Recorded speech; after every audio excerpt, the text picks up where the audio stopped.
초기 교회에 교회를 가장 싫어했던 사람을 꼽는다고 하면 그 사람은 사울입니다. 초기 교회에 교회를 가장 사랑했던 사람을 꼽는다면 그 사람의 이름은 바울입니다. 사실 같은 사람입니다. 어떻게 교회를 가장 싫어했던 사람이 교회를 가장 사랑하는 사람이 되었을까?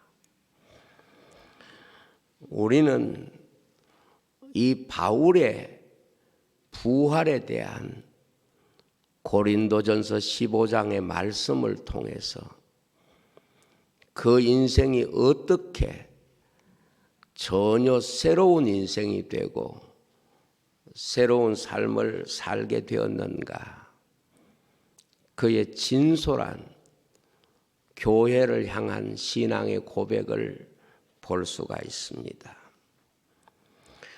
바울이 교회를 그토록 싫어했던 이유는 교회가 예수 그리스도의 부활을 전하고 있었기 때문에 그것이 반사회적 조직으로 느껴졌기 때문입니다.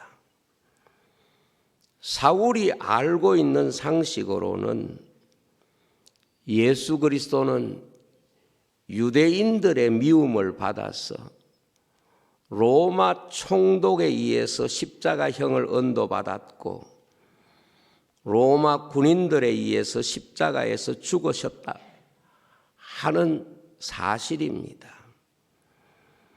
유대인으로서의 긍지를 가졌던 그리고 로마 시민권을 가졌던 바울에게는 유대인에게 버림을 받고 로마에 의해서 처형되었다고 하는 그 예수가 교회에 의해서 증거되고 부활에 대한 소식을 전하는 것은 그 자신의 정체성에 대한 도전으로 생각할 수밖에 없었고, 그래서 그는 성도들을 죽이는 일까지도 서슴없이 자행했던 사람이었습니다.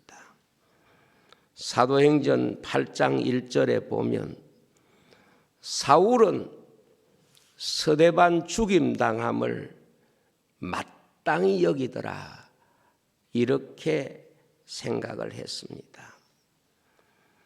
반대로 바울이 그토록 교회를 소중히 여기고 일생을 교회를 위하여 살아간 이유는 부활하신 예수님을 직접 만났기 때문입니다. 그는 한평생을 주님을 증거하다가 그 주님의 부활을 전하다가 자신의 생명을 바쳤던 사람입니다. 바울의 신앙 고백에는 자신의 생명이 주님의 부활의 생명으로 바꾸어진다는 것을 믿었고 그것을 증거했습니다.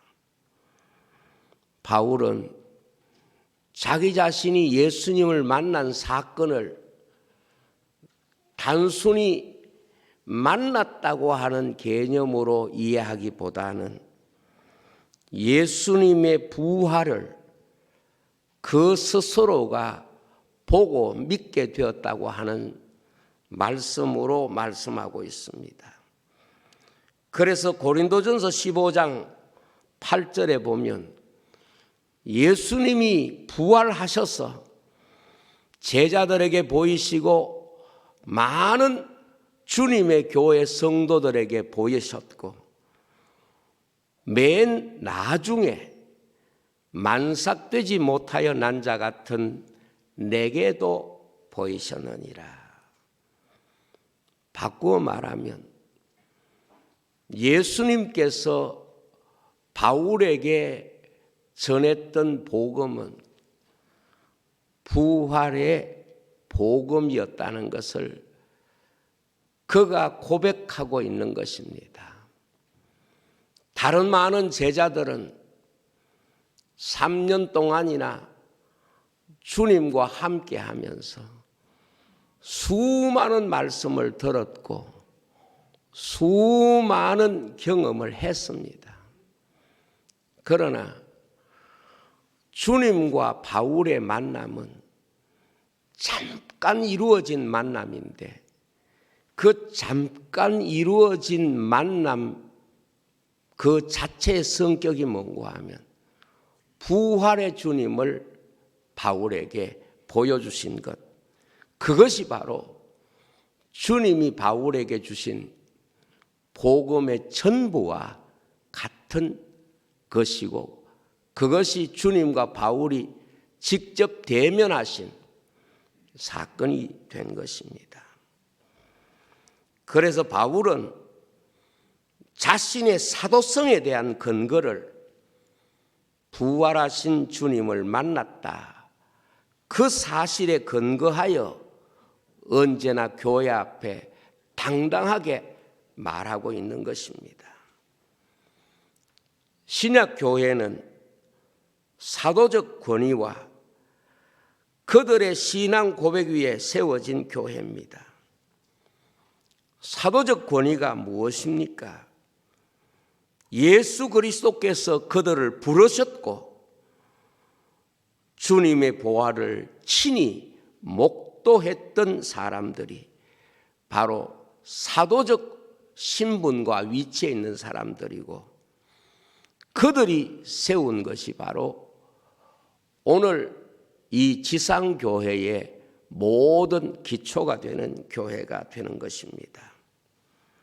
그러므로 교회의 권위라고 하는 것은 세상의 권력이나 힘이나 숫자나 인간적인 어떤 상황에 근거하지 않고 교회의 권위라고 하는 것은 예수님의 부활 사건에 있다는 것을 말씀하고 있습니다. 고린도전서 15장 19절에 보면 만일 그리스도 안에서 우리가 바라는 것이 다만 이 세상의 삶뿐이면 모든 사람 가운데 우리가 더욱 불쌍한 자라고 그랬습니다. 무슨 말인가 하면 세상과 교회가 구별될 수 있는 가장 중요한 근거가 예수님의 부활에 있고 그 부활을 믿는 성도들의 믿음에 있다는 것을 말씀하고 있습니다. 바울은 부활에 대하여 정의를 하기를 열매라고 그랬습니다. 15장 20절에 보면 이렇게 되어 있습니다. 바로 예수님께서 부활의 첫 열매가 되셨다, 그렇게 말씀했습니다. 그래서 예수님이 첫 열매고 23절에 가면 그 다음에 그에게 속한 자라고 말씀하고 있습니다. 모든 생명은 열매를 위하여 존재합니다. 생명의 목적이 열매에 있습니다. 이것은 바로 부활을 정의할 때에 부활을 열매로 묘사하고 있고 그 첫 열매가 바로 사망 권세를 이기고 부활하신 주님이라고 말씀하고 있는 것입니다. 그러므로 이 지구촌에 살아가는 모든 믿음의 사람들이 서로 연결하고 있는 믿음의 주제가 뭔가 하면 바로 부활신앙입니다. 시대와 지역과 인종과 언어를 초월해서 교회가 진정 하나 되는 신앙 고백이 뭐냐 하면 부활신앙입니다. 그래서 히브리서 11장 35절에 보면 여자들은 자기의 죽은 자들을 부활로 받아들이기도 하고 어떤 이들은 더 좋은 부활을 얻고자 하여 심한 고문을 받되 구차히 풀려나기를 원하지 아니했다. 그렇게 말씀하고 있습니다. 무슨 뜻입니까?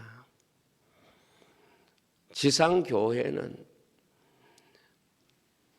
그 사람이 어느 시대에 살든 어떤 문화와 언어를 가지고 있든 교회가 공유해야 할 참된 신앙의 동질성은 부활신앙에 있다는 것을 우리에게 가르치고 있습니다.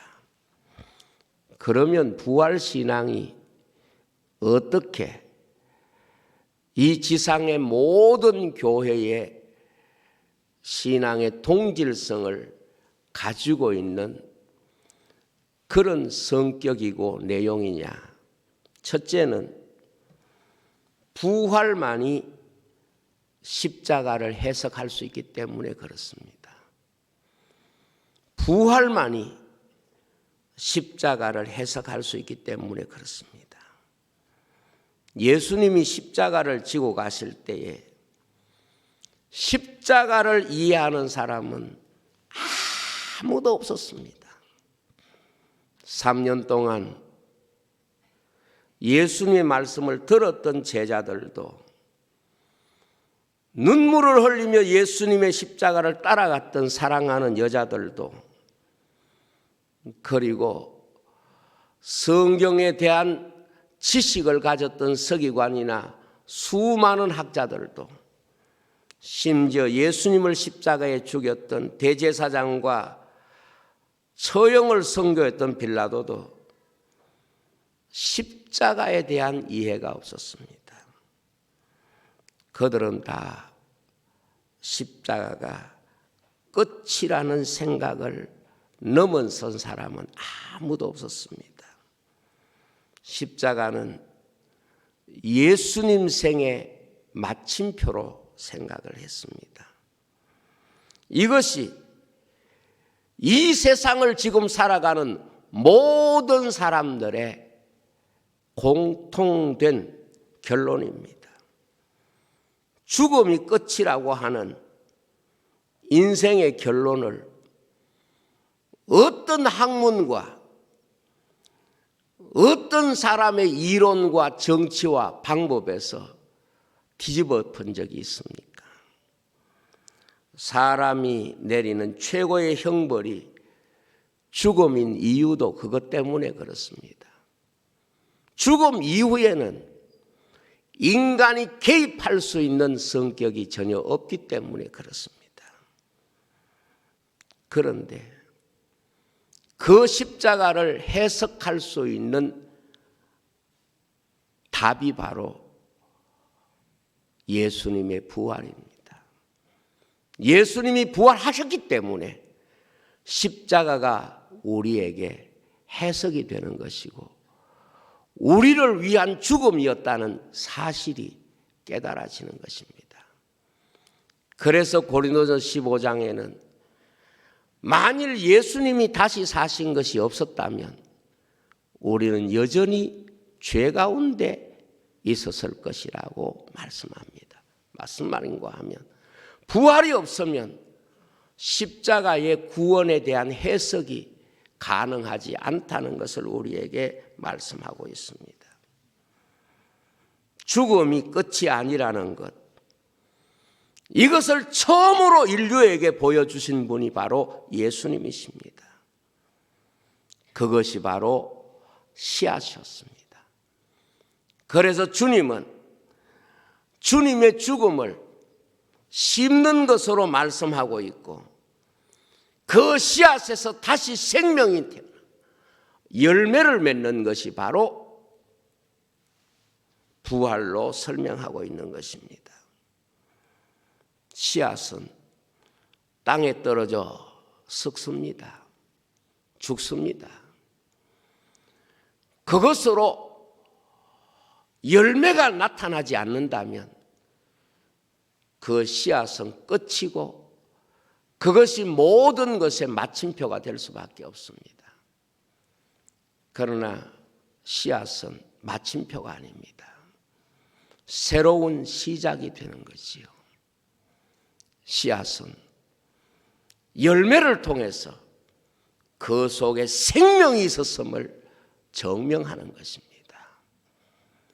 오늘 우리가 이 땅을 살아가면서 예수님의 부활신앙이 교회의 기초가 되는 이 놀라운 비밀은 바로 부활만이 예수님의 십자가가 해석할 수 있는 권세를 가지고 있기 때문에 그렇습니다.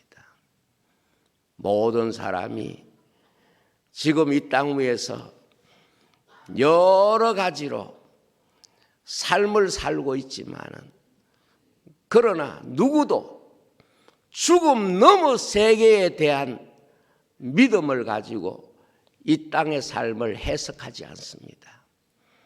그러나 교회는 죽음 너머의 하나님의 나라를 가지고 오늘 우리의 삶을 해석하는 것이고 그것이 바로 믿음의 삶인 것입니다. 저는 이 부활절을 통해서 하나님의 나라가 오늘 여러분들의 삶을 해석할 수 있어야 그것이 십자가를 지고 가는 삶이고 십자가를 해석해내는 삶이라고 믿습니다. 여러분, 진정 여러분에게 이 시간 하나님의 나라에 대한 확실한 믿음이 있습니까? 하나님 나라에 대한 온전한 신앙의 고백이 있습니까? 그것 없으면 오늘 우리가 이 땅에 살아가는 삶의 성격이 하나님의 십자가의 비밀을 우리가 알아가는 삶이 될 수가 없는 것입니다. 그래서 히브리서 11장 아까 우리가 읽었던 말씀을 보면 바로 그런 것입니다. 더 나은 부활을 믿기 때문에 이 땅 위에서 더 구차한 죽음도 피하지 않을 그런 삶을 살 수가 있는 것입니다. 두 번째로 부활만이 하나가 되게 합니다. 부활만이 진정 교회를 하나 되게 합니다. 십자가 밑에서 제자들은 다 흩어졌습니다. 십자가를 본 제자들은 각자의 길로 돌아갔습니다. 제자 중 어떤 사람은 엠마오로 내려갔고 베드로를 위시한 제자들은 옛날로 돌아가서 디베라 바다에서 그 바다에서 그물을 내리고 밤새 고기를 잡는 3년 전에 베드로로 돌아갔습니다. 그런데 부활의 주님을 만난 제자들은 한결같이 부활의 주님을 만나는 순간 예루살렘으로 돌아오게 됩니다. 엠마오로 내려가던 제자들도 발길을 돌려서 예루살렘에 왔고 베드로를 위시한 제자들도 예루살렘으로 돌아온 것입니다. 고린도 교회가 분쟁이 많은 교회입니다.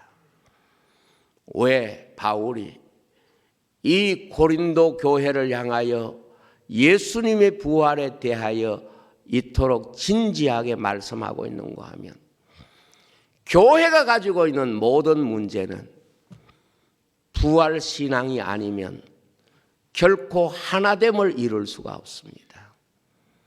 많은 사람들이 충성하고 헌신하고 나름대로 주님의 교회의 일원으로 살아가지만은 모든 나무가 가지든 잎이든 뿌리에서 그 영향을 받아들이듯이 부활신앙은 교회를 하나 되게 하는 하나님의 나라와의 연결고리가 되는 것입니다.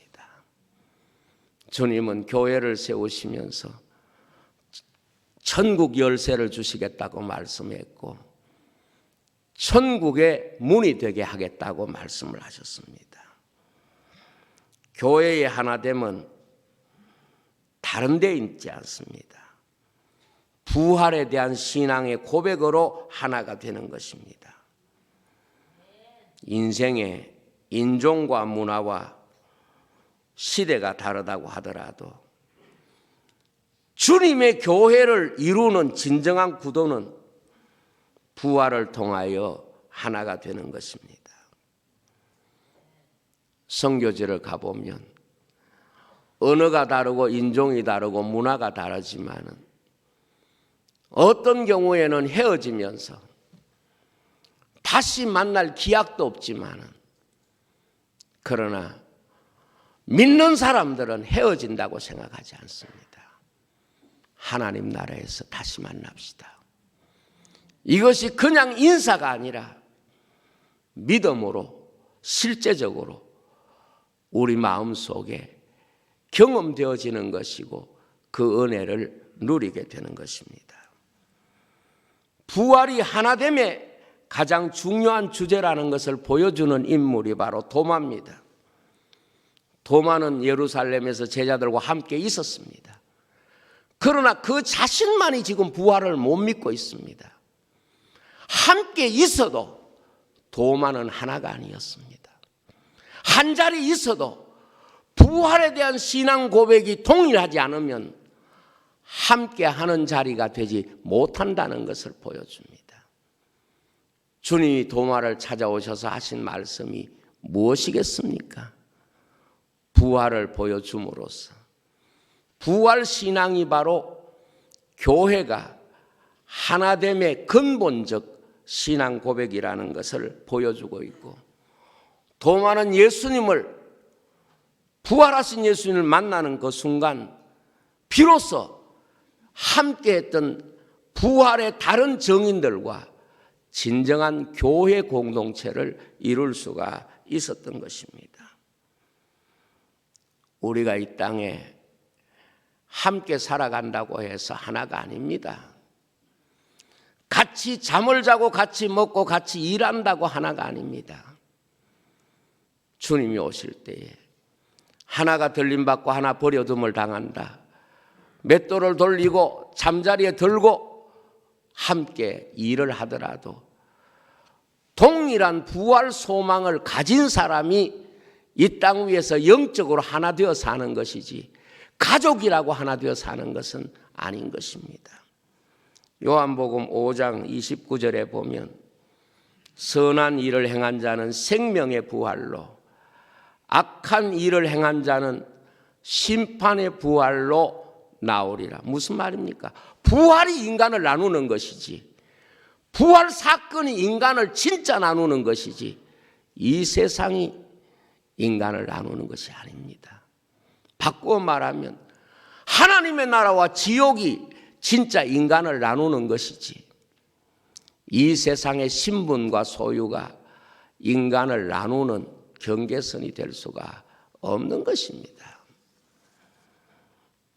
세 번째로,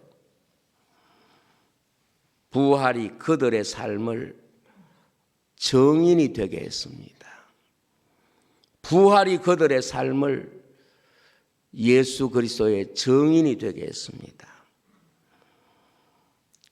부활하신 주님을 만나기 전에는 그들은 세상에 나가서 예수 믿는다는 사실을 전하는 것이 두려웠습니다.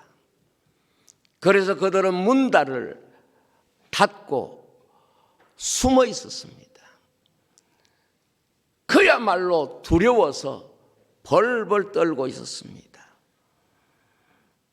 부활하신 예수님이 제자들에게 성천하시기 전에 땅끝까지 이르러 내 정인이 되리라 그렇게 말씀을 했고, 복음이 땅끝까지 전거되면 그제야 끝이 오리라고 주님이 말씀하셨습니다. 세상에는